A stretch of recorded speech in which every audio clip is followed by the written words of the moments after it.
کبھی ایسا ہوا کھا لیا سارا، الٹی ہو گئی سب باہر، غذا ہی نہیں تھی آپ. تو یہ اللہ تبارک و تعالیٰ کی شان ہے. تو کھانے میں بھی ایک ذکر آ گیا تو میں نے کر دیا. عام طور پر مشاہدے میں ہم دیکھتے ہیں پلیٹ بھر لی شادیوں میں تقریبات میں اور کھایا گیا تو وہ سب بیکار ہو. جتنا آپ کو کھانا ہے اتنا نکالیے، بعد میں نکالیے، یعنی بعد میں ختم ہو جائے گا، ملے گا نہیں. جتنا تمہارا حصہ ہے مل کر رہے گا. تمہارا حصہ کوئی نہیں کھا سکتا، تم دوسرے کا نہیں کھا سکتے. اسی طرح روزی کا معاملہ ہے. اللہ تبارک و تعالیٰ نے ہر ایک کی روزی لکھ دی. قرآن کہتا ہے وَمَا مِن دَابَّةٍ فِي الْأَرْضِ إِلَّا عَلَى اللَّهِ رِزْقُهَا. زمین پر چلنے والا کوئی ایسا نہیں جس کا رزق ہمارے ذمے نہ ہو. اللہ نے اپنے ذمے رکھا ہے. اس نے مخلوق پیدا کی ہے، تو جب پیدا کی ہے تو رزق بھی اس نے مقرر کیا ہے اور ساری مخلوقات کو رزق کھلا رہا. یہ اس کی شان ہے، یہ اس کی قدرت.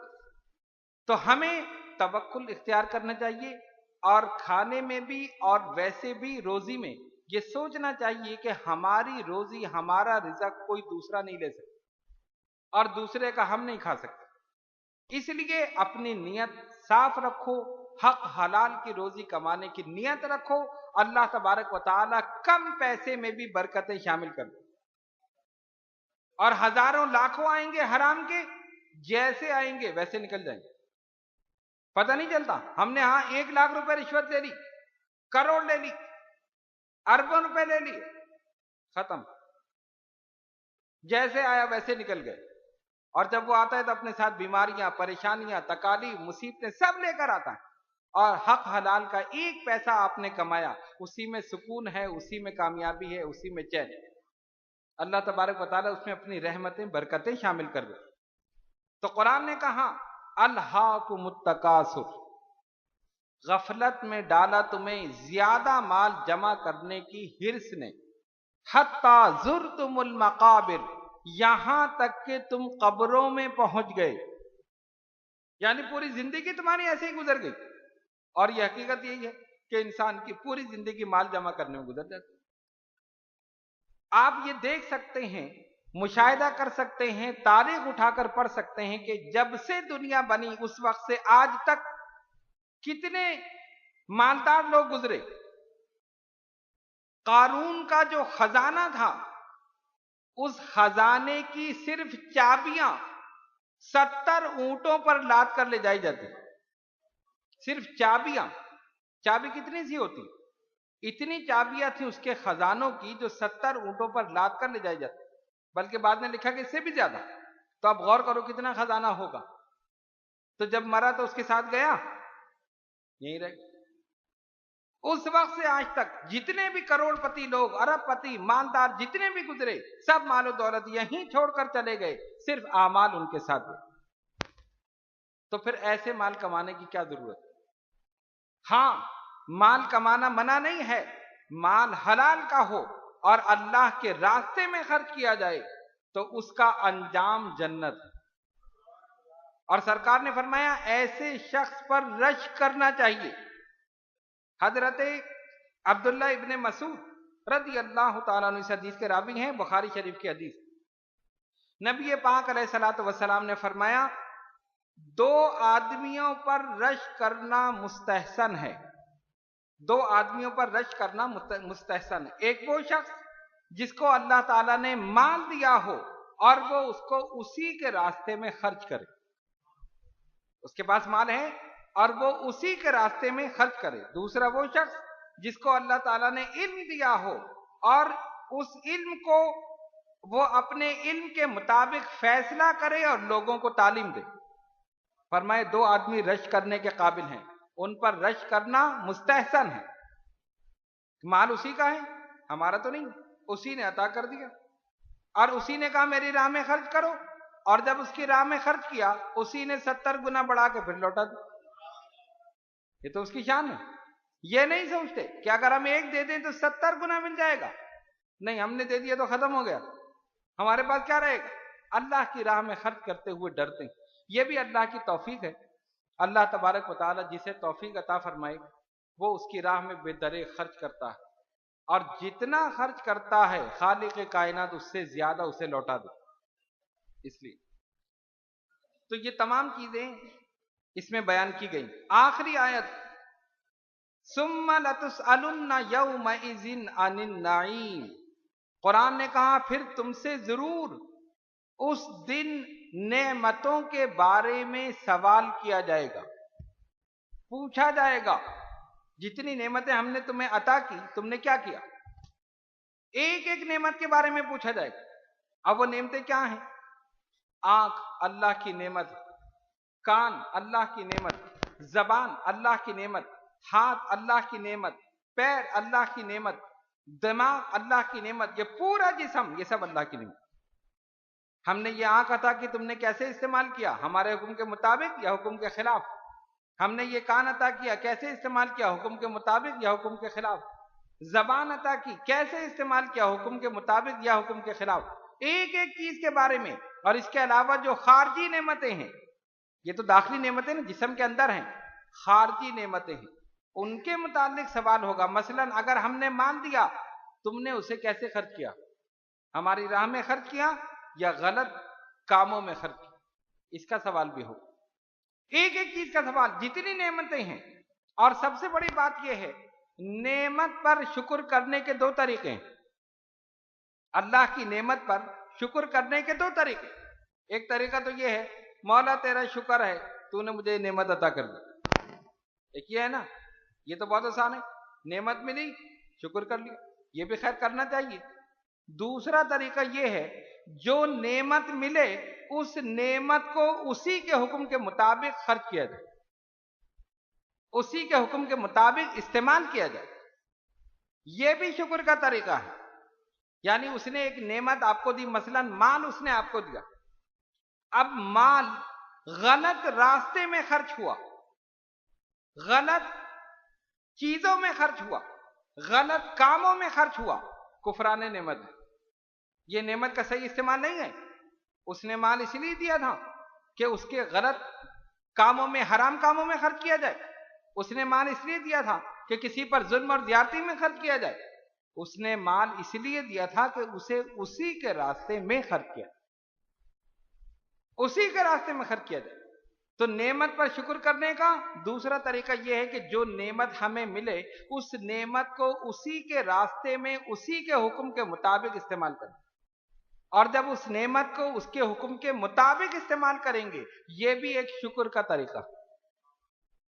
تو ان دونوں طریقوں کو یاد رکھیے. اور اس کا بڑا وسیع مفہوم ہے. نعمت کو اس کے حکم کے مطابق استعمال کرنا بڑا وسیع مفہوم ہے. مثلا اولاد نعمت ہے، اولاد اللہ کی نعمت ہے، اس کی صحیح تربیت کرنا، اسلام کے مطابق تربیت کرنا اور اس کو اللہ اور اس کے رسول کا فرما بردار بنانا، یہ شکرانے نعمت کہ مولا تو نے مجھے جو نعمت دی میں نے تیرے حکم کے مطابق تیرے لیے وقف کر دی. اور اگر غلط تربیت ہو گئی، غلط راستے کی طرف نکل گیا، کفران نعمت. آپ نے اس نعمت کی قدر ہی نہیں کی، اس نعمت کی قدر نہیں کی. تو اس لیے اس طرح ایک ایک نعمت کو آپ دیکھتے جائیے. جتنی بھی چیزیں ہیں قرآن نے کہا ثم لتسألن یومئذ عن النعیم، ضرور تم سے ایک ایک نعمت کے بارے میں سوال ہو. اب جتنی نعمتیں بے شمار ہیں تو ہم کیسے جواب دیں گے؟ اور دوسری بات یہ کہ جواب دے ہی نہیں سکتے. دنیا میں تو یہ ہے نا، ادھر ادھر کی بات کی معاملہ نمٹا دیا. مثلا جج نے سوال کیا تم نے یہ کام کیوں کیا؟ نہیں جی نہیں میں نے نہیں کیا. آپ سمجھتے مجھے کوئی دیکھ تو رہا نہیں تھا، کوئی گواہ تو ہے نہیں، انکار کر دیا. ایسا ہوتا ہے نا. اگر کوئی نہ دیکھ رہا ہو تو انسان بڑے دھڑلے سے، بڑے یعنی کیا کرنا چاہیے، بہادری سے انکار کر دیتا ہے. میں نے یہ کام نہیں کیا، اس کو پتا ہے مجھے کوئی نہیں دیکھ رہا، کوئی گواہ ہی نہیں ہے. اور جج تو فیصلہ جب کرے گا جب گواہ ہو. گواہ نہیں، اس نے چلو بھائی گواہ نہیں، اس کو چھوڑ دو، باعزت بری کر دو. لیکن یاد رکھو دنیا کی عدالت میں جھوٹ بول کر بچ سکتے ہو، اللہ کی عدالت میں جھوٹ بول کر نہیں بچ سکتے. کیوں؟ اس نے گواہی ایسے رکھے ہیں کہ جس کا انکار ہی ناممکن ہے. گواہ ایسے رکھے ہیں کہ انکار ہی ناممکن ہے. اور جانتے ہو گواہ کیا ہیں؟ یہ ہاتھ اور پیر، یہ گواہ.